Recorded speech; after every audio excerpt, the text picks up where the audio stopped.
दोस्तों competitive examination की तैयारी कीजिए, ये आपको बहुत काम आएगी। लेकिन कॉम्पिटिटिव एग्जामिनेशन में जो कंपटीशन होता है उसकी चिंता मत कीजिए, ये आपको बर्बाद कर सकता है। क्या होता है कि जब हम एक स्विमिंग लेन में तैर रहे हैं, एक कंपटीशन में है, स्विमिंग कंपटीशन में, तो आप बेस्ट चीज़ जो कर सकते हैं वो ये है कि आप अपनी खुद की लेन में कितना अच्छा परफॉर्म कर सकते हैं। That's the only thing that is under your control. फिर आपकी जो भी मेहनत है, आपने जो भी तैयारी की, राइट, आपकी फिजिकल स्ट्रेंथ, आपकी ब्रीदिंग टेक्निक, आपकी स्ट्रोक्स, जो भी अलग अलग टेक्निकल चीज़ें आपने इतने समय में की, वो सारी की सारी चीज़ों का बेस्ट सिंक्रोनाइजेशन जो है, बेस्ट परफॉर्मेंस आपको यहाँ पर डिलीवर करना है। अब परफॉर्मेंस डिलीवर करने के टाइम पर आप ये सोचेंगे कि यहाँ पर तैरने वाला व्यक्ति कहाँ पर है, यहाँ पर तैरने वाला व्यक्ति कहाँ पर है। तो पता है आप स्विमिंग तो कर रहे हैं, लेकिन स्विमिंग के साथ साथ आप दूसरे लोगों पर फोकस्ड है, अपने खुद के परफॉर्मेंस या फिर अपने खुद के स्विमिंग पर फोकस नहीं है। तो एक आदत आज से ही डेवलप कीजिए, राइट।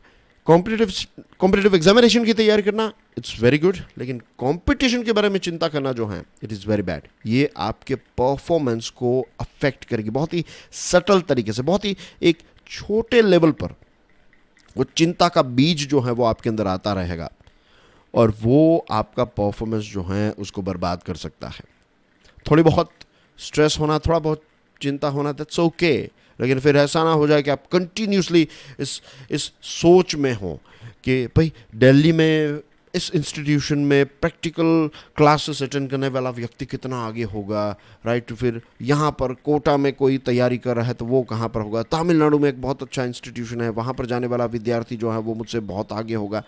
अब ऐसे इमेजिनरी थॉट्स जो हैं उनको बंद कीजिए। आज के ज़माने में आप जहाँ पर भी हैं वहाँ पर बैठकर तैयारी कर सकते हैं। तो ज़रूरी नहीं है कि किसी इंस्टीट्यूशन में, ज़रूरी ये भी नहीं है कि आप किसी पर्टिकुलर चैनल को फॉलो कर रहे हैं इसीलिए आप एग्जामिनेशन को क्रैक कर सकते हैं। आप अगर कुछ चीज़ों का ध्यान रखें तो आप घर बैठकर एग्जामिनेशन की तैयारी कर सकते हैं, और तैयारी ही नहीं, आप अच्छा परफॉर्म भी कर पाएंगे।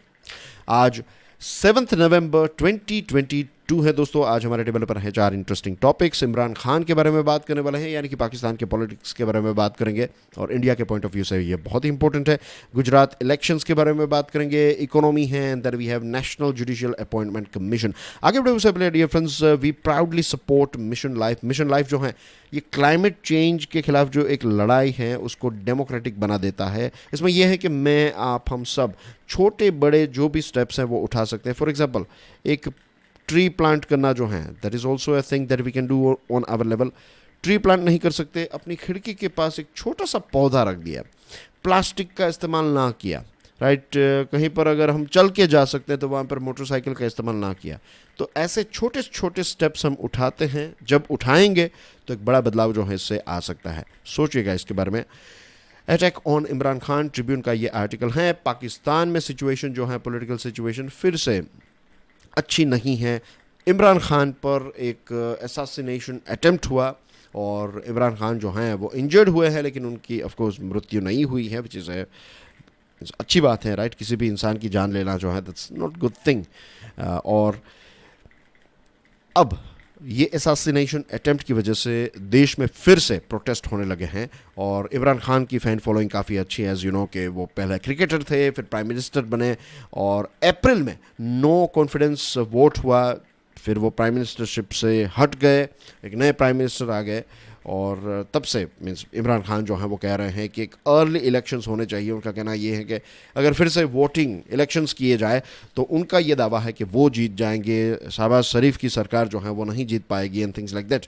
और उन्होंने कहा है, बार बार कहा है कि मुझे यूएसए जो हैं उसने हटाने की कोशिश की है, आर्मी और ये सारे लोग जो हैं मुझे हटाने की कोशिश कर रहे हैं। न्यूज़ की बात करें तो गनमैन जो है उसने फायरिंग की, और इस फायरिंग में इमरान खान जो हैं वो इंजर्ड हो गए, उनके पैर में गोली लगी, और कुछ दूसरे 10 लोग जो हैं वो घायल हो गए थे। ये भागम दौड़ हुई इसकी वजह से, और एक व्यक्ति जो है उसकी मृत्यु हो गई। इमरान खान जो हैं वो फ़िलहाल रिकवरी मोड में हैं। अब ब्लेम गेम जो है इसकी शुरुआत हो चुकी है। जैसे मैंने आपको बताया कि इमरान खान कह रहे हैं कि आर्मी ने और यूएसए ने मिलकर उनको हटाया है और आर्मी ने ही हमें मानने की कोशिश की है। उनकी जो पार्टी है उनका कहना यह है कि प्राइम मिनिस्टर शहबाज शरीफ जो हैं वो और आर्मी जनरल जो हैं वो मिलकर चाहते हैं कि इमरान खान जो है उनकी हत्या, मीन्स वो एक रास्ते का कांटा है तो इसको हटाया जाए। पाकिस्तान मुस्लिम लीग जो रूलिंग पार्टी है उनका कहना यह है कि ये जो रिलीजियस फेनेटिज़म्स हैं, जो ऐसे क्या कहते हैं जिहादी टाइप लोग जो हैं, तो ये लोग इमरान खान को मारना चाहते हैं। और कई लोगों का कहना यह है कि इमरान खान ने ये खुद ही अपने पर ये अटैक करवाया है ताकि लोग जो हैं उसकी सिंपथी, राइट, लोगों का एक लोगों को दया आएगी उन पर कि नहीं ये ऐसा बिल्कुल नहीं, ये अच्छे आदमी हैं, तो इस प्रकार की इमेज क्रिएट करने के लिए करना means I don't by this thing कि कोई व्यक्ति इतनी भीड़ में अपने खुद पर ऐसा अटैक करवाएगा। द रीज़न इसके रिस्क बहुत ज़्यादा बढ़ जाता है। अगर कोई मूर्ख ही होगा अगर ऐसा करवाएगा, क्योंकि बहुत ज़्यादा रिस्क बढ़ जाता है।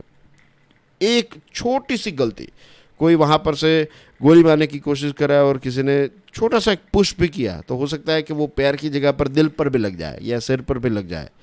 तो ऐसा कोई मूर्ख नहीं होगा, खास करके इतने बड़े लेवल तक बैठने। एक समय पर पाकिस्तान का प्राइम मिनिस्टर रह चुका व्यक्ति जो है उसको पता है प्रैक्टिकल चीज़ों के बारे में। हमें यहाँ पर बैठे बैठे पता है, तो उनको तो पता ही है कि ऐसा इट्स बहुत रिस्क है इसमें, what I mean. But anyway, अब ब्लेम गेम जो है इसकी शुरुआत वहाँ पर होने लगी है, हो चुके हैं इनफैक्ट। रही बात पाकिस्तान की आर्मी की, तो पाकिस्तान की आर्मी के दो जनरल्स जो हैं उनका कहना यह है कि अब पाकिस्तान की आर्मी ने डिसाइड किया है कि एज एन इंस्टीट्यूशन वो पाकिस्तान के पॉलिटिक्स से दूर रहेगी। अब आर्मी एज एन इंस्टीट्यूशन रह सकती है, लेकिन what about the people who are running the army, like जो टॉप पर बैठे हैं आर्मी के जनरल्स हैं, तो वो क्या पाकिस्तान की पॉलिटिक्स से अपने आप को दूर रख पाएंगे? पाकिस्तान की पूरी हिस्ट्री आप देखिए, जब से देश आज़ाद हुआ है तब से लेकर आज तक एक भी प्राइम मिनिस्टर ने अपनी पूरी टर्म जो है 5 साल की जो टर्म है वो कंप्लीट नहीं की है। हमेशा आपको देखने को मिलेगा कि आर्मी ने, वहाँ की आर्मी जो है उसने हमेशा इंटरवीन किया है और वहाँ की मिलिट्री जो है वो बार बार इंटरवीन करती रहती है। एक प्रकार से आप समझ लीजिए कि पाकिस्तान में जो पूरा शो है वो आर्मी चलाती है। लेकिन आर्मी के अंदर भी कुछ ऐसे प्रो इमरान और एंटी इमरान ऐसे ग्रुप्स हैं, ऐसे फैक्शंस हैं। कुछ लोग जो हैं वो चाहते हैं कि इमरान खान पावर में वापस आ जाए, कुछ लोग चाहते हैं कि इमरान खान पावर में ना आए। लेकिन हम यही आशा रख सकते हैं कि जो डेमोक्रेसी है वो पाकिस्तान में और ज़्यादा मैच्योर हो जाए। पता है क्यों? क्योंकि हमारे देश के लिए यही अच्छा है, डेमोक्रेसी। मिलिट्री रूल जो हैं इसकी वजह से युद्ध हुए हैं पाकिस्तान और इंडिया के बीच में। लेकिन अगर प्रॉपर डेमोक्रेसी की तरफ आगे बढ़े पाकिस्तान, वहाँ पर डिसीजन मेकर्स जो हैं वो वहाँ की नेसेसिटी को ध्यान में रखते हुए, देश को क्या चाहिए, ऐसी चीज़ों को ध्यान में रखते हुए अगर डिसीजंस लेंगे, वहाँ के यंगस्टर्स को सुनेंगे, उनकी डिमांड को सुनेंगे, उनके एस्पिरेशंस को जब सुनेंगे और देखेंगे कि पाकिस्तान की इमेज क्या हो चुकी है। एक वक्त था जब पाकिस्तान जो है वो फास्टेस्ट डेवलपिंग देश था, मीन्स इंडिया बहुत ही पीछे था उस समय पर। वो समय था जब पाकिस्तान जो है वो हर क्षेत्र में बहुत ही अच्छा परफॉर्म कर रहा था। यकीन नहीं आ रहा है ना, बहुत अच्छा परफॉर्म कर रहा था। ख़ास करके जब बंटवारा हो गया, आज़ादी मिल गई, उसके कुछ समय के बाद पाकिस्तान का परफॉर्मेंस बहुत ही अच्छा था। ऐसा लग रहा था कि पाकिस्तान जो है वो सक्सेस हो जाएगा, लेकिन फिर पाकिस्तान नहीं हो पाएगा। दी मेन रीज़न इसके वहाँ का पॉलिटिक्स जो है वो बहुत ही डर्टी है और उसमें मिलिट्री जो है वो भी इंटरवीन करती रहती है। तो ये जब तक चेंज नहीं होगा तब तक इंडिया और पाकिस्तान के बीच में इश्यूज जो है वो चलते रहेंगे, और जितना इश्यू दोनों के बीच में चलेगा उतना भारत को भी नुकसान होगा। तो हम चाहते हैं कि अगर पाकिस्तान डेवलपमेंट की राह पर चलने लगे तो भारत के लिए बहुत बड़ा फ़ायदा होगा। ये गुजरात पोल के बारे में बात करेंगे। अब यहाँ पर एक ट्रायंगल बन चुका है ऑफकोर्स गुजरात में। एक तरफ है बीजेपी जो अभी एक रूलिंग पार्टी है, एज वी नो।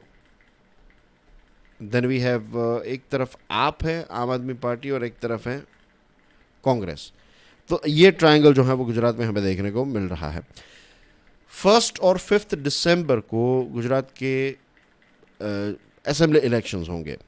अब दोस्तों ये डिक्लेयर कौन करता है? ये इलेक्शन कमीशन जो है वो डिक्लेयर करता है, और जब से डेट्स डिक्लेयर की जाती है तब से मॉडल कोड ऑफ कंडक्ट जो है वो एप्लीकेशन में आ जाता है। आम आदमी पार्टी के जो कन्वीनर हैं अरविंद केजरीवाल साहब, तो उन्होंने एक व्यक्ति है जिनका नाम है ईशुदान गढ़वी, तो ईशुदान गढ़वी को आपका चीफ मिनिस्ट्रियल कैंडिडेट घोषित किया है। और अब जैसे मैंने आपको बताया कि ये जो पोल बैटल है ये ट्रायंगुलर कॉन्सेप्ट में चल रही है। बीजेपी ने ऑलरेडी कह दिया है कि भूपेंद्र पटेल जो हैं वही उनके चीफ मिनिस्टर के कैंडिडेट हैं, तो वो तो बात पक्की है कि अगर बीजेपी इलेक्शंस जीत जाएगी तो फिर भूपेंद्र पटेल ही कंटिन्यू करेंगे। और कांग्रेस के बारे में अभी कोई खबर जो है वो नहीं आई है, लेकिन आपने अपना फुल थ्रोटल अब उनकी कैंपेन और सारी चीज़ें जो हैं वो अब धीरे धीरे एग्रेसिव जो है वो होती जा रही है। And what they are offering, ये दिल्ली मंत्रा को ऑफर कर रहे हैं कि electricity, water supply, health, education, ये सारी चीज़ें दिल्ली मॉडल जो है वो गुजरात में इम्प्लीमेंट करेंगे। That's what they are saying. और इन्फ्लेशन और अनएम्प्लॉयमेंट जो है इसके बारे में भी बात हो रही है। अब गुजरात गवर्नमेंट जो है, गवर्नमेंट ऑफ गुजरात यानी कि अभी बीजेपी, तो बीजेपी जो है, तो बीजेपी ने 2 बड़ी डील्स, या फिर गवर्नमेंट ऑफ गुजरात जो है, बीजेपी ये कह रही है कि हमारी सरकार ने 2 मेगा इंडस्ट्रियल डील्स की अभी, तो हमें पता है कि इन्फ्लेशन को कैसे लड़ना है, अनएम्प्लॉयमेंट है, तो हम बहुत बड़ी डील लेकर आए हैं। फॉर एग्जांपल 1.63 लाख करोड़ का वेदांता फॉक्सकॉन का सेमीकंडक्टर वेंचर, और अभी कुछ समय पहले 22,000 करोड़ का जो टाटा एयरबस एयरक्राफ्ट प्रोजेक्ट है, तो ये दोनों गुजरात में होंगे। तो सरकार जो है, अभी बीजेपी जो है वो सरकार के इन स्टेप्स के बारे में बात कर रही है। रिजल्ट जो है वो 8 दिसंबर को आएंगे, but let's observe, let's see कि कैसा यहाँ पर क्या किस दिशा में जो है इलेक्शंस आगे बढ़ते हैं। हिमाचल प्रदेश में आई बिलीव 12 दिसंबर को इलेक्शंस हैं। I have to check right Himachal, लेकिन हिमाचल में भी तो ये 2 हमारे स्टेट्स हैं जो अभी इलेक्शन मोड में हैं। Services up, growth cantt B far behind, question mark है, इकोनॉमिक टाइम्स का ये आर्टिकल है। रही बात सर्विसेज की, तो S&P global India services purchasing managers index PMI जो है ये सर्विसेज के साथ जुड़ा हुआ है कि सर्विसेज में अप्स हैं, डाउन्स हैं। और इसमें क्या होता है कि अगर 50 हैं, 50 इसमें हैं पॉइंट्स कह सकते हैं आप, जो भी कहें, तो 50 हैं पॉइंट्स, तो 50 से अगर बढ़ रहा है 51, 52, 53 ऐसा होता जा रहा है, ऑफ कोर्स ये बढ़ रहा है, सर्विसेज जो हैं इट्स एक्सपांडिंग। 50 से कम है तो दैट मीन्स कॉन्ट्रैक्टिंग। अगर 53 था और 52 हो गया दैट ऑल्सो मीन्स कॉन्ट्रैक्शन, क्या कम होती जा रही है, राइट। तो ये चीज़ समझ में आ गई। अब देखिए सितंबर में सर्विसेज का आंकड़ा कितना था, 54.3, और अक्टूबर में क्या हो गया है 55.1। दैट मीन्स कि सर्विसेज जो हैं वो अच्छी दिशा में आगे बढ़ रही हैं। कंजम्पशन डिमांड बढ़ती है जब सर्विसेज एक्सपांड होती है, जब बेसिकली मैं आपको समझा दूं, मैं थोड़ा एक स्टेप पहले बता दिया मैंने। जब सर्विसेज या फिर सेवा का क्षेत्र जो है वो जब एक्सपांड होता है, जब ग्रोथ की राह पर होता है, तो क्या होता है, नई जॉब्स जनरेट होती हैं, अच्छी वाली जॉब्स जनरेट होती हैं। तो अगर आप अच्छी जॉब्स लोगों को मिलने लगेगी, हाई सैलरी वाली जॉब्स मिलने लगेगी, तो आपका कंजम्पशन भी बढ़ेगा। अगर आपकी सैलरी लेट्स से 50,000 रुपये थी और बढ़कर 5 लाख रुपए हो गई, तो फिर आप सोचेंगे कि चलो अब ऑफिस जो है वो BMW लेकर जाऊंगा, तो आप BM खरीदेंगे। सिर्फ BM नहीं, आप फ्लैट भी खरीदेंगे, उसी के साथ नया मोबाइल खरीदेंगे, नए ऑफिस में पहनने के लिए नए कपड़े खरीदेंगे, नए जूते खरीदेंगे, बिकॉज आपकी इनकम जो है वो बड़ी है, आप जिस क्षेत्र में हैं वो क्षेत्र डेवलप हो रहा है, तो आपका खर्च बढ़ेगा। तो इसकी वजह से छोटे बड़े जितने भी बिजनेसेस एसोसिएटेड हैं उन सारी चीज़ों या फिर सेवाओं को जो आप खरीद रहे हैं तो उनको फ़ायदा होगा। तो this is how it works, just like manufacturing.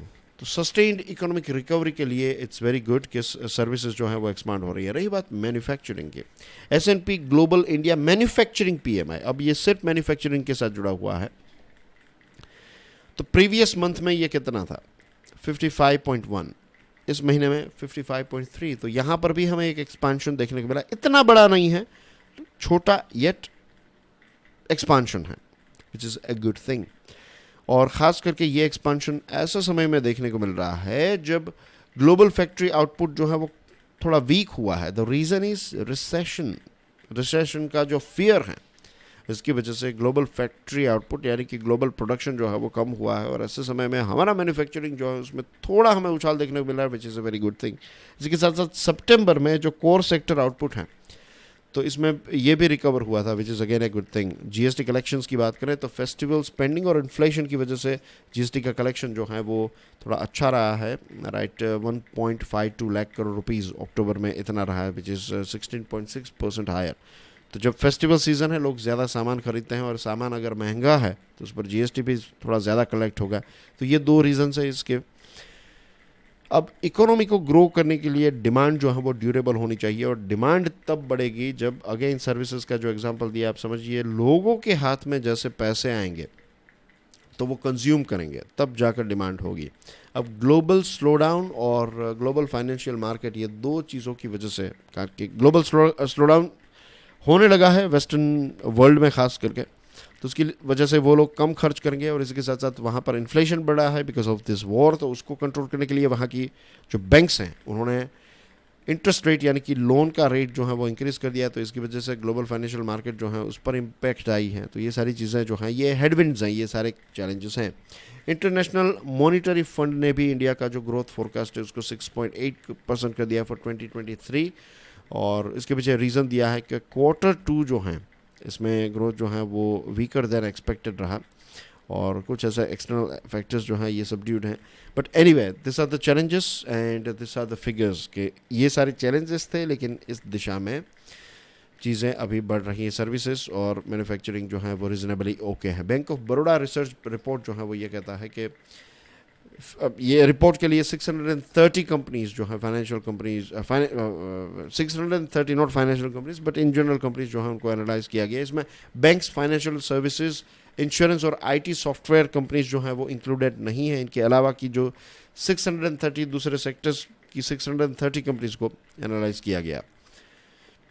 तो प्रॉफिटेबिलिटी नंबर्स जो हैं वो डिक्लाइन हुए हैं Q2 में, और प्रॉफिटेबिलिटी जब कम होती हैं तो नया इन्वेस्टमेंट नहीं होगा, नया साहस नहीं करेंगे, तो इसकी वजह से ग्रोथ पर इम्पैक्ट आएगी, तो जॉब्स पर इम्पैक्ट आएगी। तो ये सारे चैलेंजेस है। तो यहाँ पर सुझाव ये दिया गया है कि पहले तो पॉलिसी रेट जो हैं, मॉनिटरी पॉलिसी रेट यानी कि लोन का जो रेट है उसको बहुत ज़्यादा इंक्रीज़ करने से ग्रोथ पर इम्पैक्ट आएगी, ये अच्छी बात नहीं होगी।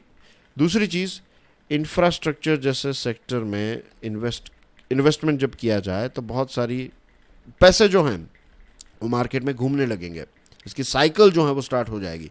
तो ऐसे इंफ्रा और ऐसे प्रोजेक्ट्स पर सरकार को फोकस करना चाहिए। Revive NJAC that is national judicial appointment commission, times of India का ये आर्टिकल है। दोस्तों आपको पता होगा कि एक लंबे समय से NJAC पर चर्चा चल रही थी और फाइनली इसको इंट्रोड्यूस किया गया। इसके लिए कॉन्स्टिट्यूशन में अमेंडमेंट्स किए गए, और ऐसा नहीं कि सिर्फ कॉन्स्टिट्यूशन अमेंडमेंट हो गया, इसके लिए जुडिशरी में जब आप बदलाव करना चाहते हैं तो आपको 50% से ज़्यादा राज्य की लेजिस्लेटिव असेंबली जो है वहाँ से भी ये प्रस्ताव पास होना चाहिए। तो ये एक बहुत ही लंबी प्रोसेस जो है वो क्लियर करके सरकार ने NJAC को इंट्रोड्यूस किया, लेकिन 2015 में एपेक्स कोर्ट यानी कि सुप्रीम कोर्ट ने NJAC को रिजेक्ट कर दिया, कह दिया कि ये हमारी जो जुडिशरी की इंडिपेंडेंस है उसके खिलाफ हैं।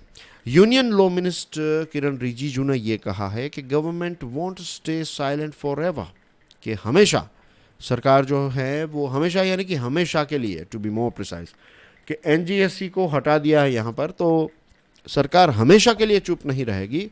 आज नहीं तो कल सरकार जो है वो चाहेगी कि NJAC जो है वो वापस आ जाए, क्योंकि सुप्रीम कोर्ट का जो कॉलेजियम सिस्टम जो जजेस को अपॉइंट करता है, दुनिया की कोई ऐसी कोर्ट नहीं है। अच्छे अच्छे देशों की बात करें, छोटे बड़े देशों में शायद हो सकती है, लेकिन आप UK, USA, ऑस्ट्रेलिया, कनाडा, जो भी अच्छे अच्छे देश हैं, राइट, डेमोक्रेटिकली बहुत ही मैच्योर है, वैसे उनमें भी बहुत सारे फॉल्ट्स आप निकाल सकते हैं, बट व्हेन आई से अच्छे, you know what I mean, generally speaking जो हमसे बहुत आगे देश हैं, डेवलप देशों में अगर आप देखेंगे तो वहाँ पर कोई भी ऐसी कोर्ट नहीं है जहाँ पर जजेस जो हैं वो जजेस को अपॉइंट करें।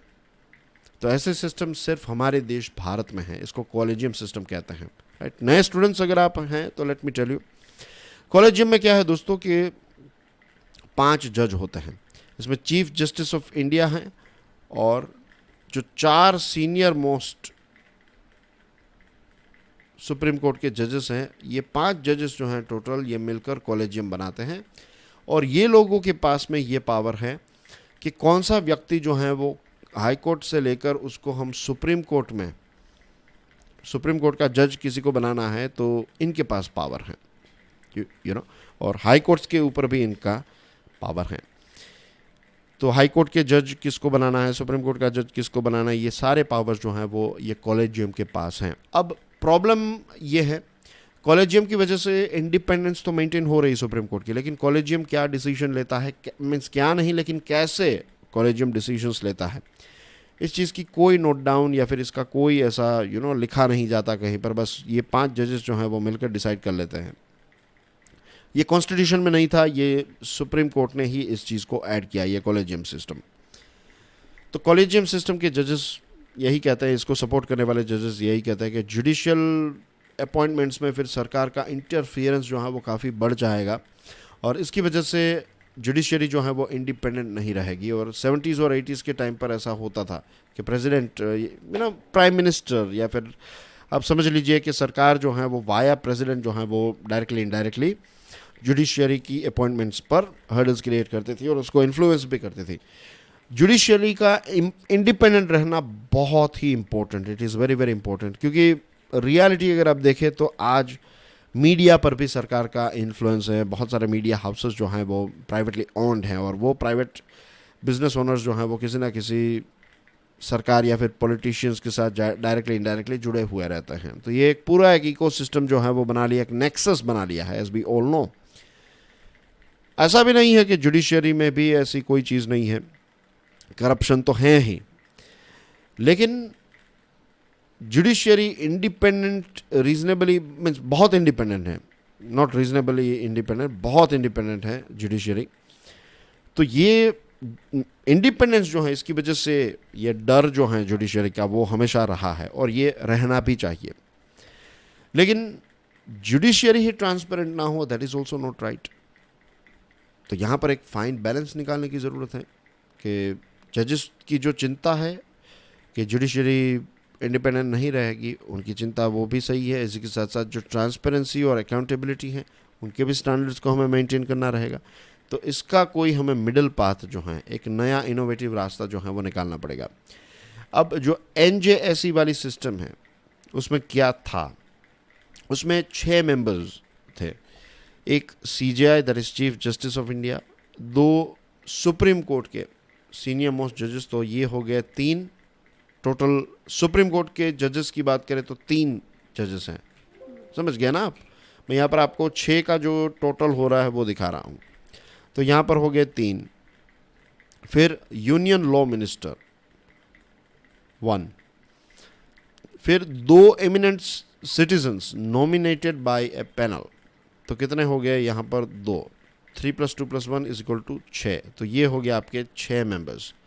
लॉ मिनिस्टर है सरकार की तरफ से, 2 एमिनेंट सिटीजन्स हैं नॉमिनेटेड बाय पैनल। अब ये पैनल जो है इसमें कौन होगा, प्राइम मिनिस्टर होंगे, चीफ जस्टिस ऑफ इंडिया होंगे और लीडर ऑफ अपोजिशन होंगे। तो already chief justice of India तो पैनल का पार्ट है ही इस 2 व्यक्ति को अपॉइंट करने के लिए, तो चीफ जस्टिस भी इसको ग्रीन सिग्नल दे देंगे, उनको भी, उनके लिए भी बराबर होगा। प्राइम मिनिस्टर यहाँ पर है तो यूनियन लॉ मिनिस्टर खुश ही होंगे उस व्यक्ति से। लीडर ऑफ अपोजिशन जो हैं उनको भी ऑन बोर्ड लाना जो है वो बहुत इंपॉर्टेंट है, ताकि एक बैलेंस हो जाए। ऐसा ना हो कि सरकार और जुडिशियरी के बीच में नेक्सस हो जाए। लीडर ऑफ अपोजिशन जब आएंगे तो एक नया एंगल आ जाएगा, एक नया बैलेंस अचीव हो पाएगा। तो ये चीज़ें जो हैं वो इस NJSE में थी, which looks very very good. NJSE का सबसे बड़ा प्रॉब्लम जो था वो ये था कि ये 6 मेंबर वाला जो कमीशन है, इसके कोई भी 2 मेंबर जो हैं वो वीटो यूज़ कर सकते थे, वो ऑब्जेक्शन जो हैं वो कर सकते हैं और इससे वो उनके पास वीटो आ जाएगा। तो अगर लेट्स से कि लीडर ऑफ अपोजिशन जो हैं वो विरोध करते हैं, कि कहता है कि नहीं ये व्यक्ति जो है वो बराबर नहीं है, और ये यूनियन लॉ मिनिस्टर जो हैं वो कहते हैं कि नहीं ये व्यक्ति बराबर नहीं है, भले ही वो व्यक्ति मीन्स जो जो सुप्रीम कोर्ट के पास जो भी लिस्ट आया है, तो फिर वो उस जज का विरोध करेंगे, उस नाम का विरोध करेंगे। तो इससे फिर एनजेएससी जो है उसमें हमेशा डेडलॉक रहेगा, गवर्नमेंट वर्सेस या फिर पॉलिटिशियंस वर्सेस जजेस, ऐसी सिचुएशन हो सकती हैं। तो ये वीटो वाली चीज़ जो है, दिस इज़ नॉट और दिस विल नॉट हेल्प। इससे प्रॉब्लम जो है वो सॉल्व नहीं होगा। हमें एनजीएससी को कंसेंसस बिल्डिंग के तौर पर ले जाना चाहिए कि अगर ऐसा कुछ किया जाए, लेट्स से कि जैसे इसमें 6 मेंबर्स हैं ना। अब रिजर्व बैंक ऑफ इंडिया जो हैं, उनकी मॉनिटरी पॉलिसी कमेटी में क्या होता है कि टोटल 6 मेंबर्स है, उसमें भी 3 जो लोग होते हैं वो आरबीआई के होते हैं, उसमें आरबीआई के गवर्नर भी आ गए, और 3 जो होते हैं वो ऐसे लोग हैं जो गवर्नमेंट ने अपॉइंट किए हैं, ठीक है। तो अगर इसमें वोटिंग होती है और लेट्स से 3 लोग, आरबीआई के लोग कहते हैं कि इंटरेस्ट रेट बढ़ना चाहिए, ये गवर्नमेंट के द्वारा अपॉइंटेड मेंबर्स कहते हैं बढ़ना नहीं चाहिए, तो फिर क्या होगा? तो उस समय पर जो रिजर्व बैंक ऑफ इंडिया के गवर्नर जो कहते हैं कि बढ़ना चाहिए और वो फाइनल कह देंगे कि नहीं, हम बढ़ना ही चाहिए, तो वो बढ़ेगा। अगर वो इस तरफ है और कहेंगे कि नहीं बढ़ना चाहिए, तो नहीं बढ़ेगा। वो उन पर डिपेंडेंट है, वो final decision reserve bank of India के गवर्नर लेंगे। वैसे ही अगर ये 6 मेंबर्स मिलते हैं और कोई जज का नाम जो है वो सामने आया है लेट्स से, तो अगर ऐसी कंडीशन रखी जा सकती है कि अगर 5 लोग या फिर मेजोरिटी ये कह रहे हैं, मीन्स मेजोरिटी एक बार डिसाइड कर ले, तो फिर उसी दिशा में हमें आगे बढ़ना चाहिए। और अगर डेडलॉक हैं, only if there is a deadlock, 3 लोग कह रहे हैं यस, 3 लोग कह रहे हैं नो, तब चीफ जस्टिस ऑफ इंडिया जो हैं वो जो कहेंगे वो फाइनल रहेगा, जब डेडलॉक हो तब। वरना तो मेजोरिटी से या फिर कंसेंसस से कि 6 के 6 मेंबर्स जो हैं वो कहें कि नहीं, ये व्यक्ति जो है बराबर हैं, लेट्स गो फॉर इट, इस व्यक्ति को हाई कोर्ट का या फिर सुप्रीम कोर्ट का जज बनाना चाहिए। तो ऐसे अपॉइंटमेंट जो हैं, ऐसी सिस्टम जो है वो क्रिएट की जा सकती है। वीटो वाली जो चीज़ है उसको निकाला जाए तो शायद इम्प्रूव हो जाए, लेकिन जो इंडिपेंडेंस है जुडिशरी की, उसके साथ कॉम्प्रोमाइज़ नहीं करना है, और इसी के साथ साथ ट्रांसपेरेंसी जो है उसके साथ भी हम कॉम्प्रोमाइज़ नहीं कर सकते। That's basically everything in today's discussion, dear friends. Again, a gentle reminder, do support Mission Life. Thank you very much for watching this video. Video पसंद आया हो तो दोस्तों हिट द लाइक बटन, इस वीडियो को दूसरे स्टूडेंट्स के साथ शेयर ज़रूर कीजिएगा, हमारे चैनल को सब्सक्राइब करें। And if you want to get in touch with me, तो इंस्टाग्राम, टेलीग्राम, फेसबुक, ट्विटर, सभी पर हूँ मैं। लिंक आपको कमेंट सेक्शन में मिल जाएगी। लेक्चर की PDF को डाउनलोड करना चाहते हैं, check out my Telegram channel. Thank you very much. God bless you all. Jai Hind.